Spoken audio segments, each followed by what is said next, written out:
Hello students, welcome to channel. मैं राजीव और आज हम लोग फिजिकल क्लासिफिकेशन ऑफ मैटर के बारे में स्टडी करेंगे। लास्ट क्लास में हमने मैटर को समझा था कि मैटर क्या होता है और पार्टिकल्स की कैरेक्टरिस्टिक्स को पढ़ा था। ठीक है, तो चलिए क्लास को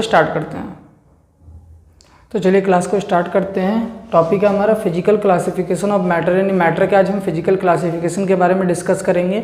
लास्ट क्लास में मैंने बताया था कि फिजिकल क्लासिफिकेशन के अंडर में मैटर के कौन से स्टेट्स आते हैं, तो आपको पता है सॉलिड, लिक्विड एंड गैस। तो इन तीनों स्टेट के बारे में आज हमें स्टडी करना है और इनमें कंपैरिजन करना है। ठीक है, और इसके साथ साथ दो स्टेट के बारे में हम लोग और पढ़ेंगे, जो कि है आपका plasma state and Bose-Einstein condensate state है। ठीक है, तो चलिए स्टार्ट करते हैं। कंपैरिजन करने के लिए मैंने इनके बीच में इनके लिए कुछ पॉइंट्स लिखे हैं, जिन पॉइंट्स की मदद से हम इन तीनों में क्या करेंगे, कंपैरिजन करेंगे। तो कौन कौन से पॉइंट्स है? शेप है, वॉल्यूम है, interparticle space, interparticle force, compressibility and diffusion. तो ये पॉइंट्स हमें इनके बारे में बताएंगे। ठीक है, कि इनके बीच किस तरीके से कंपैरिजन हो रहा है। पहले हम शेप की बात करें तो आपको पता ही है सॉलिड का शेप क्या होता है, फिक्स होता है। जैसे ये मार्कर, इसका शेप कैसा है, फिक्स है। अगर हम लिक्विड की बात करें तो लिक्विड का शेप आपको पता है कि अगर जिस कंटेनर में रखा जाएगा उसे, ठीक है, उसका वो शेप ले लेता है। अगर उसे छोटे आप बर्तन में रखते हैं तो उस बर्तन का शेप लेगा, अगर बड़े बर्तन में रखते हैं तो उस बड़े बर्तन का शेप ले लेगा। तो इसका मतलब क्या है, उसका शेप फिक्स नहीं है। अगर गैस की बात करें तो गैस का भी इसी तरीके से, गैस का भी शेप जो होता है वो फिक्स नहीं होता है। ठीक है, तो अगर हम शेप की बात करें तो सॉलिड का शेप क्या होता है, डेफिनेट होता है। तो हम इसमें क्या लिखेंगे, डेफिनेट लिखेंगे। क्या लिखेंगे, डेफिनेट। लिक्विड की बात करें तो लिक्विड का शेप फिक्स नहीं होता, इसका तो डेफिनेट होता है, इसका शेप फिक्स नहीं होता। इसे हम क्या लिखेंगे, इनडेफिनेट। क्या लिखेंगे, सॉरी, इनडेफिनेट। क्या लिखेंगे, इनडेफिनेट। और गैस का भी जो शेप होता है वो फिक्स नहीं होता, तो इसे भी हम क्या लिखेंगे, इनडेफिनेट लिखेंगे। ठीक है, तो ये आप पॉइंट याद रखेंगे। ये हो गए इसके शेप का कंपैरिजन। अब हम करेंगे वॉल्यूम का कंपैरिजन। ठीक है, और इस वॉल्यूम के कंपैरिजन में एक मोस्ट इंपॉर्टेंट पॉइंट भी पढ़ेंगे, वो देखिएगा आप लोग। तो वॉल्यूम की बात करें तो जो हमारा सॉलिड होता है उस सॉलिड का शेप भी फिक्स था, वॉल्यूम भी क्या रहेगा, फिक्स रहेगा। जैसे इस मार्कर को सपोज कर लीजिए, इसका शेप फिक्स है और इसका वॉल्यूम भी क्या है, फिक्स है। ठीक है, वॉल्यूम कितना है इसका, फिक्स ही तो है। अगर मैं इसे कहीं भी ले जाऊं तो इसका वॉल्यूम क्या रहेगा, फिक्स रहेगा। ठीक है, तो सॉलिड का जो वॉल्यूम होता है वो भी क्या होता है, डेफिनेट होता है। क्या होता है, डेफिनेट होता है। और अगर हम लिक्विड के वॉल्यूम की बात करें तो लिक्विड का वॉल्यूम भी कैसा होता है, डेफिनेट होता है। अब आप 1 लीटर, अगर आप कुछ भी लेते हैं, 1 लीटर मान लीजिए कोई भी लिक्विड लेते हैं, आप उसे किसी छोटे बर्तन में रखिए या किसी बड़े बर्तन में कर दीजिए। ठीक है, किसी बड़े बैजल में कर दीजिए, दोनों में लिक्विड तो कितना रहेगा, 1 लीटर ही रहेगा। पहले जितना 1 लीटर था बाद में भी कितना रहेगा, 1 ही लीटर रहेगा।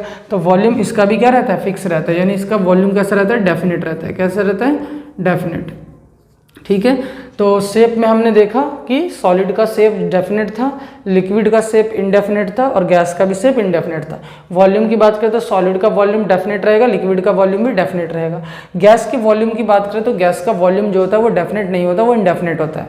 अब कैसे, जैसे मान लीजिए एक एग्जाम्पल के थ्रू पहले ये ध्यान रखिए कि इसका वॉल्यूम जो होता है वो क्या होता है, इनडेफिनेट होता है।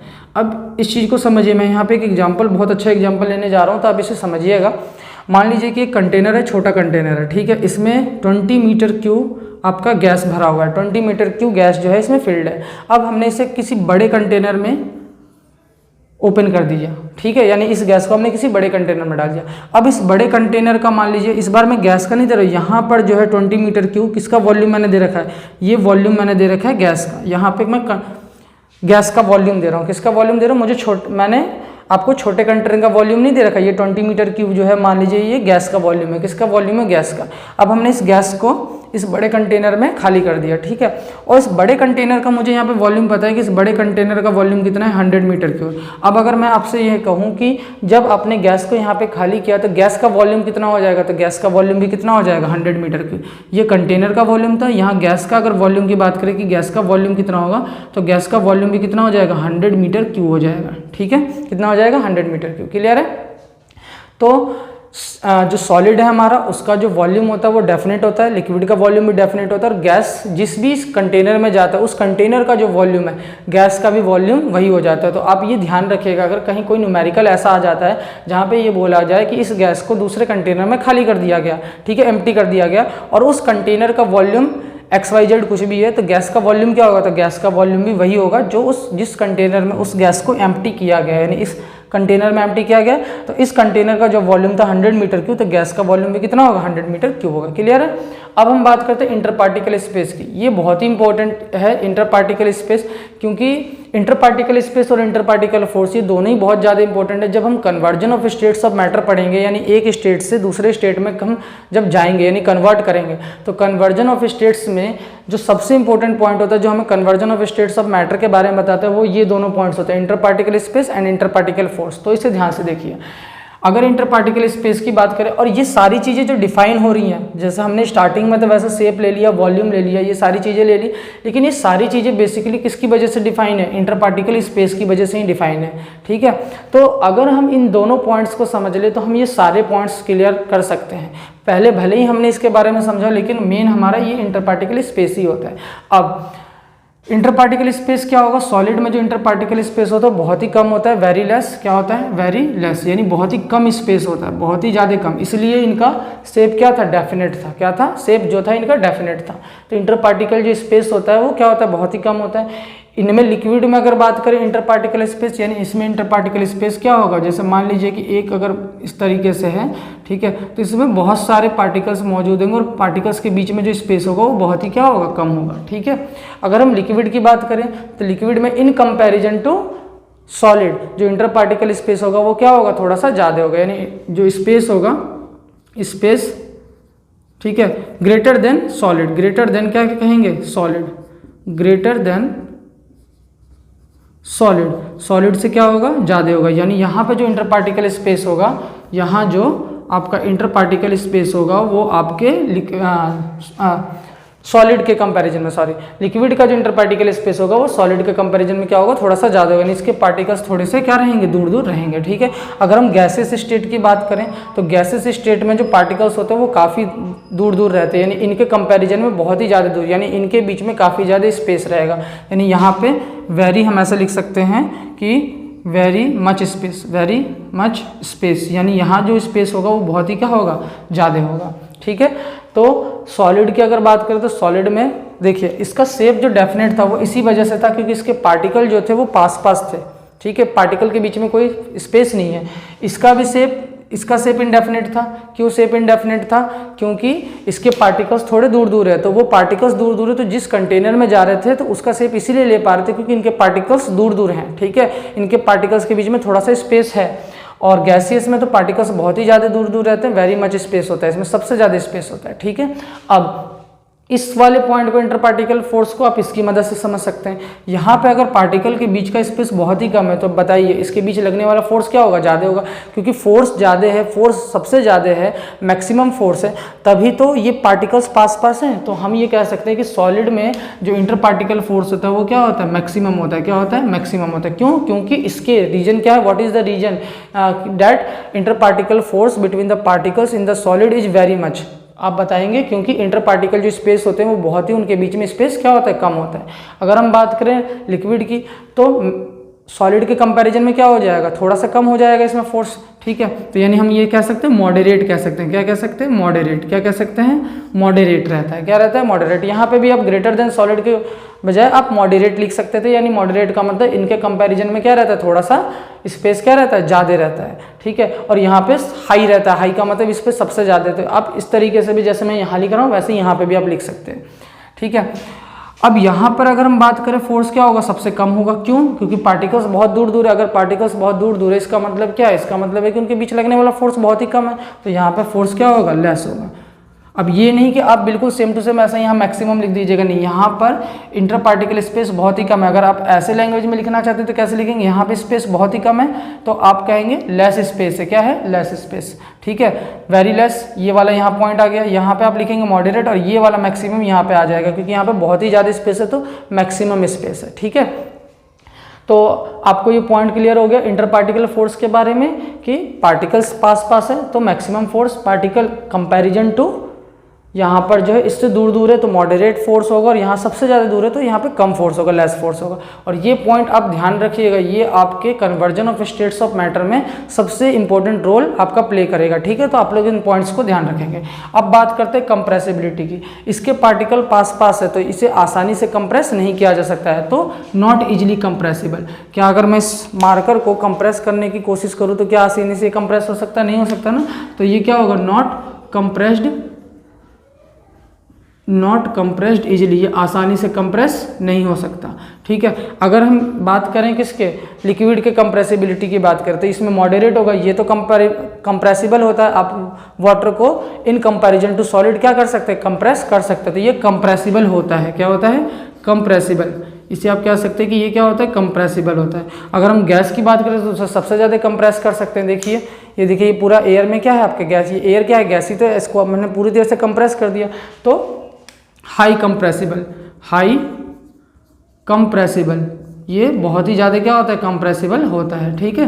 तो ये आपका कंप्रेसिबिलिटी में आ गया। अब डिफ्यूजन की बात करते हैं। कंप्रेस का मतलब दबाना, डिफ्यूजन क्या होता है? डिफ्यूजन का मतलब होता है मिल जाना, एक दूसरे में पूरी तरीके से मिल जाना, ठीक है।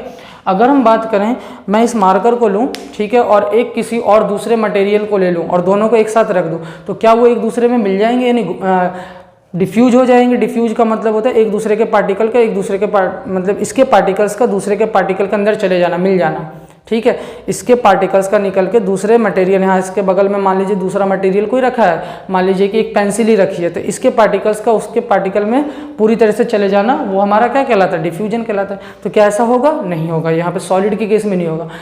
नहीं होने का मतलब ये नहीं कि पॉसिबल नहीं है, पॉसिबल है। अगर हम दो सॉलिड को लेकर, अगर हम दो सॉलिड को ले और उन दोनों सॉलिड्स को हम काफ़ी समय तक, काफ़ी सालों तक, मतलब काफ़ी ज़्यादा सालों तक अगर एक साथ बांध कर, टाइटली बांध कर हम उसे छोड़ दें, तो पार्टिकल्स क्या हो जाते हैं? डिफ्यूज हो जाते हैं, ठीक है। लेकिन काफ़ी ज़्यादा टाइम लगता है, ठीक है। तो हम ये कह सकते हैं कि ये इसमें डिफ्यूजन नहीं होता, ना के बराबर है नो डिफ्यूजन। अगर होता भी है तो ये जान रखिए, ऐसा नहीं कि होता नहीं है, लेकिन बहुत ज़्यादा टाइम लेता है ये, ठीक है। तो नो डिफ्यूजन होगा। इसमें अगर बात करें तो इसमें डिफ्यूजन होता है। आप एक सॉल्यूशन को लेकर दूसरे सॉल्यूशन में क्या करते हैं? मिक्स कर सकते हैं, तो इसमें डिफ्यूजन हो जाता है। क्या हो जाता है? डिफ्यूजन मतलब एक सॉल्यूशन के पार्टिकल का, एक लिक्विड के पार्टिकल का दूसरे लिक्विड के पार्टिकल में क्या हो जाता है? एंटर हो जाता है, तो यहाँ पर डिफ्यूजन होगा। गैस में बात करें, गैस में भी डिफ्यूजन हो जाता है। एक गैस के अंदर आप दूसरे गैस को क्या कर सकते हैं? मिक्स कर सकते हैं, तो यहाँ पे भी मोर डिफ्यूजन। क्या कहेंगे यहाँ पे? मोर डिफ्यूजन, ठीक है, मोर डिफ्यूजन। क्लियर है? तो एक बार मैं फिर से सारी चीज़ें रिपीट कर रहा हूँ। सबसे पहले हमने सॉलिड, लिक्विड एंड गैस के बारे में हम कंपैरिजन कर रहे हैं, तो हमने कुछ पॉइंट्स लिए थे: shape, volume, interparticle space, interparticle force, compressibility and diffusion, ठीक है। सबसे पहले हमने शेप के बारे में पढ़ा। सॉलिड का शेप डेफिनेट होता है, लिक्विड का शेप इंडेफिनेट होता है, गैस का शेप भी इंडेफिनेट होता है, ठीक है।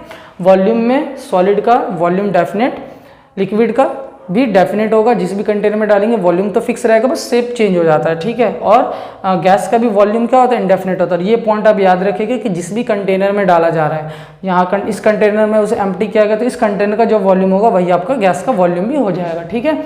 अब बात करते हैं हम इंटरपार्टिकल स्पेस की। यहाँ पे पार्टिकल स्पेस बहुत ही कम होता है, ठीक है, इसलिए यहाँ पे शेप डेफिनेट है। यहाँ पे इन कंपैरिजन टू सॉलिड थोड़ा ज़्यादा होता है, मॉडरेट भी लिख सकते हैं, और यहाँ पे सबसे ज़्यादा स्पेस होता है, तो यहाँ पे मोर कह सकते हैं, ठीक है, मैक्सिमम स्पेस।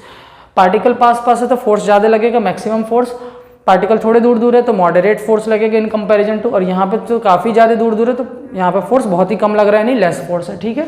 कंप्रेसिबिलिटी की बात करें तो ये आसानी से कंप्रेस नहीं किया जा सकता ड्यू टू इंटरपार्टिकल। दोनों रीजन में से आप कोई भी रीजन लिख सकते हैं कंप्रेसिबिलिटी के लिए कि क्यों आसानी से कंप्रेस नहीं किया जा सकता है। एक तो आप ये लिख सकते हैं कि इसके पार्टिकल्स पास है, दूसरा आप ये लिख सकते हैं कि जो इंटरपार्टिकल फोर्स है यहाँ पे सॉलिड के केस में क्या होता है? मैक्सिमम होता है, इसलिए उसे आसानी से कंप्रेस नहीं किया जा सकता है। इसमें कंप्रेसिबल है क्योंकि इसके पार्टिकल्स थोड़े दूर होते हैं, और इसमें तो बहुत ज़्यादा दूर होता है, तो आसानी से आप क्या कर सकते हैं? कंप्रेस कर सकते हैं। डिफ्यूजन का मतलब क्या होता है? डिफ्यूजन का मतलब होता है एक पार्टिकल का, मतलब एक मटेरियल के पार्टिकल का दूसरे मटेरियल के पार्टिकल में पूरी तरह से मिल जाना, डिसॉल्व हो जाना, ठीक है, डिफ्यूजन।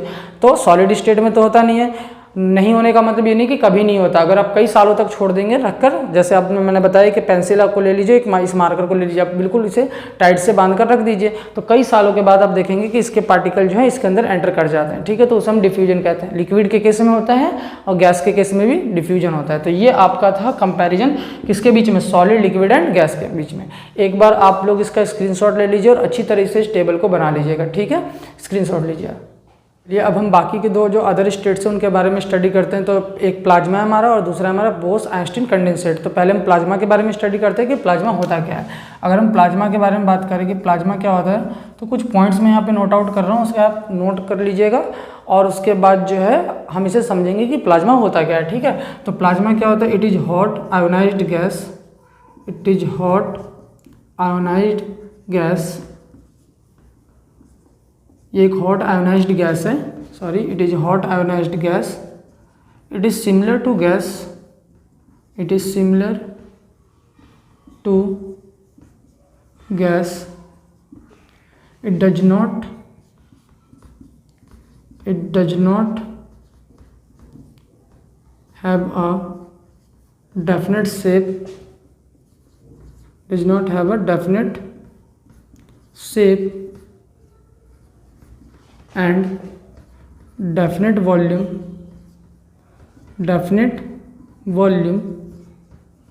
ठीक है, definite volume। और it can be या it is an, हम लिख सकते हैं it is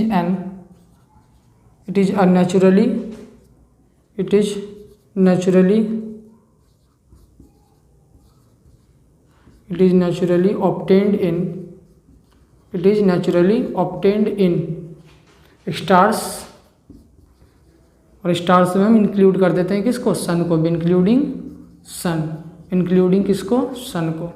तो अब इस पॉइंट को आप समझिएगा। क्या लिखा है मैंने, प्लाज्मा क्या होता है कि हॉट आयोनाइज्ड गैस है, ठीक है। कैसा गैस है, पहले तो मैं एक रीड आउट कर दूं, उसके बाद आपको एक्सप्लेन करूंगा point two point. It is hot ionised gas, ये एक हॉट आयोनाइज्ड गैस है। ये सिमिलर टू गैस होता है, नहीं गैस के सिमिलर होता है। जैसे गैस का वॉल्यूम जो है और शेप दोनों ही फिक्स नहीं होते, डेफिनेट नहीं होते, तो इसी तरीके से इसका भी जो है डेफिनेट शेप भी नहीं होता और ना ही डेफिनेट वॉल्यूम होता है। और ये हमें कहाँ मिलता है, स्टार्स में और इंक्लूडिंग सन, यानी स्टार भी सन भी हमारा क्या है, एक स्टार है, तो उसके अंदर भी ये पाए जाते हैं, ठीक है। सन के अंदर कौन सी गैस होती है, तो ध्यान रखिएगा, हीलियम और कौन सी होती है, हाइड्रोजन। कौन सी होती है, हाइड्रोजन होती है। अब आयोनाइज्ड का मतलब क्या है, आयोनाइज्ड का मतलब है आयंस, ठीक है। आयोनाइज्ड का मतलब है कि इसके अंदर positive ions and negative ions रहते हैं। वैसे इसमें प्लाज्मा में जितने पॉजिटिव आयंस होते हैं उतने ही हमारे क्या होते हैं, नेगेटिव आयंस भी होते हैं। तो आयोनाइज्ड का मतलब हो गया कि आयंस इसमें होते हैं, क्या होते हैं, आयंस, यानी पॉजिटिव एंड नेगेटिव होते हैं, ठीक है।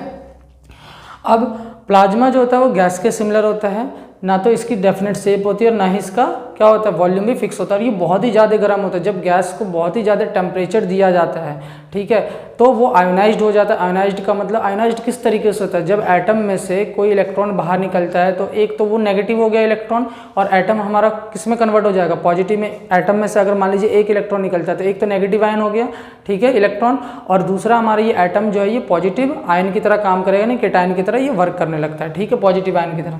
तो गैस जो होती है, ये जो गैस होती है बहुत ही ज़्यादा गर्म होती है, हॉट आयोनाइज्ड गैस होती है। तो काफ़ी ज़्यादा जब इसका टेम्परेचर हो जाता है तो होता है क्या है कि ये गैसेस आयोनाइज्ड होना शुरू हो जाती हैं, ठीक है। और ये गैस के सिमिलर होती है, यानी इनका वॉल्यूम और शेप फिक्स नहीं होता है। और ये किस में पाई जाती है, स्टार्स में, यानी जैसे कि हमारा सन है उसमें पाया जाता है। सन में कौन सी गैसेस होती हैं, तो हीलियम एंड हाइड्रोजन होती है। क्लियर है। अब क्या ये, अच्छा, प्लाज्मा में एक और इम्पोर्टेंट पॉइंट, प्लाज्मा में आयंस प्रेजेंट होते हैं, तो क्या प्लाज्मा के थ्रू हम इलेक्ट्रिसिटी को कंडक्ट कर सकते हैं, तो हाँ, कहीं पर भी अगर आयंस प्रेजेंट है तो अगर हम इलेक्ट्रिसिटी को कंडक्ट करने के लिए आयंस की रिक्वायरमेंट होती है, तो यहाँ पर हम प्लाज्मा के थ्रू, प्लाज्मा जो है हमारे इलेक्ट्रिसिटी को कंडक्ट करने में भी क्या करता है, मदद करता है। तो ये कंडक्ट इलेक्ट्रिसिटी, हम ये भी लिख सकते हैं कि प्लाज्मा जो है इलेक्ट्रिसिटी को क्या करता है, कंडक्ट। अगर पेपर में पूछा जाए कि ये इलेक्ट्रिसिटी को क्यों कंडक्ट करता है, तो आप लिखेंगे क्यों, क्योंकि प्लाज्मा जो होता है एक आयोनाइज्ड गैस है, इसलिए ये इलेक्ट्रिसिटी को क्या कर सकता है, कंडक्ट कर सकता है। प्लाज्मा को हम अर्थ पे भी बना सकते हैं, it can also be made on earth. इसे हम अर्थ पे भी बना सकते हैं। कैसे बना सकते हैं वो देखिए। तो it can also be made on earth by passing electricity through discharge tube. जब हम डिस्चार्ज ट्यूब में इलेक्ट्रिसिटी को पास करते हैं तो भी हम प्लाज्मा को बना सकते हैं। अभी डिस्चार्ज ट्यूब क्या होता है, जब गैस को किसी ट्यूब के अंदर बहुत ही लो प्रेशर पे लिया जाता है और तब उसमें इलेक्ट्रिसिटी पास की जाती है तो उसे ही हम क्या कहते हैं, डिस्चार्ज ट्यूब कहते हैं। डिस्चार्ज ट्यूब का मतलब है कि इसमें जो गैस होगा वो बहुत ही क्या होगा, लो प्रेशर पे होगा। किस पे होगा, लो प्रेशर पे। तो अगर किसी ट्यूब में हम गैस को लो प्रेशर पे रखकर, बहुत ही कम प्रेशर पे रखकर हम अगर इलेक्ट्रिसिटी को पास करें तो वहाँ से भी हम किसको ऑब्टेन कर सकते हैं, प्लाज्मा को ऑब्टेन कर सकते हैं। ठीक है, इसके अगर हम एग्जाम्पल्स की बात करें तो कुछ एग्जाम्पल्स देख लीजिए। अगर इसके एग्जाम्पल्स की हम बात करें तो इसके एग्जाम्पल्स में क्या आता है हमारा, फ्लूरोसेंट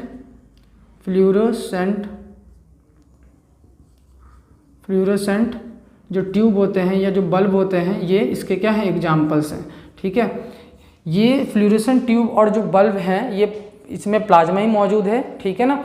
अब एक चीज़ समझिए, ये जो ट्यूब्स हैं ये ज़्यादा यूजफुल नहीं होता। अगर हम इसको अपने घर में यूज करते हैं तो ये 3 से 4 साल ही हमारे यूज होता है, जबकि हमारी जो LED लाइट्स होती है वो काफ़ी समय तक चलती हैं। ठीक है, तो एक तो इसका ये डिसएडवांटेज है कि ज़्यादा समय तक नहीं चलता है। ठीक है, इसका ज़्यादा अगर हम यूज बात करें तो ये 3 to 4 ईयर यूज किए जा सकते हैं। 3 to 4 ईयर्स इसका क्या किया जा सकता है, यूज किया जा सकता है।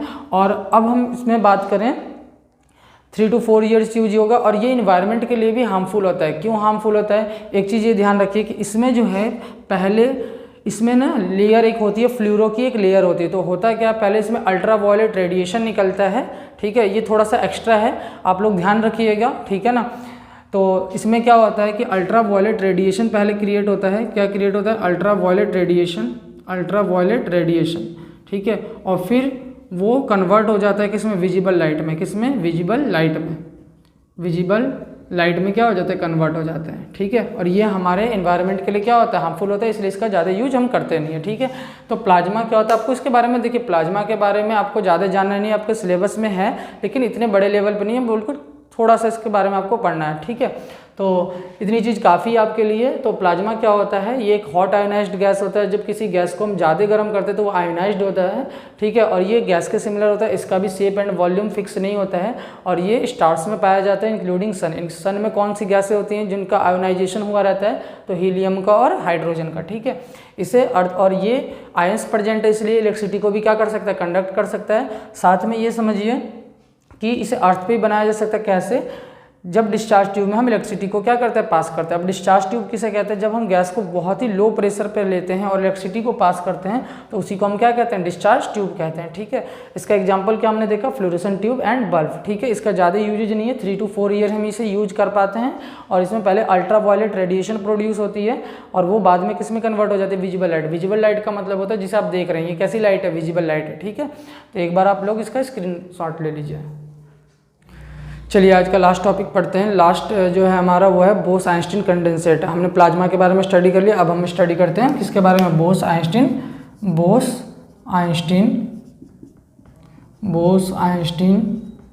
कंडेंसेट के बारे में। किसके बारे में, बोस आइंस्टीन कंडेंसेट।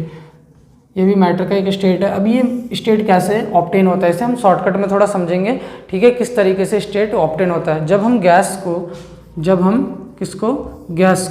ठीक है, बहुत ही लो डेंसिटी पे, गैस को जब हम लो डेंसिटी पे, काफ़ी लो डेंसिटी पे, कितनी डेंसिटी इसकी लो होनी चाहिए, तो अबाउट 1000, लगभग about 1000th of normal gas, about 1000 of normal gas. जो नॉर्मल गैस होती है जैसे मान लीजिए एयर है, ठीक है, इसके भी 1000 पोर्शन वाली डेंसिटी पर, इतनी कम डेंसिटी पर जब हम इसे बहुत ही ज़्यादा ठंडा करेंगे यानी कूल करेंगे, वेरी कूल, ठीक है, तो हमें जो स्टेट मिलता है उसी को हम क्या कहते हैं, बोस आइंस्टीन कंडेंसेट कहते हैं। तो आप इसको कैसे समझ सकते हैं, what is Bose Einstein condensate, it is a state of matter which is obtained by cooling a gas which is obtained by cooling a gas at very low density about 1000 of normal gas। ठीक है, तो अब इसकी definition आप खुद note down भी कर सकते हैं। क्या मैंने बताया, what is Bose-Einstein condensate, it is a state of matter which is obtained by cooling a gas at very low density. कितनी लो डेंसिटी, तो अबाउट 1000 ऑफ नॉर्मल गैस। तो नॉर्मल गैस होती है उसकी भी 1000 वाले पोर्शन पे आप डेंसिटी को ले जाएंगे, तब आप उसको गैस को अगर कूल करते हैं तो आपको क्या मिलेगा, बोस-आइंस्टीन कंडेंसेट मिलेगा।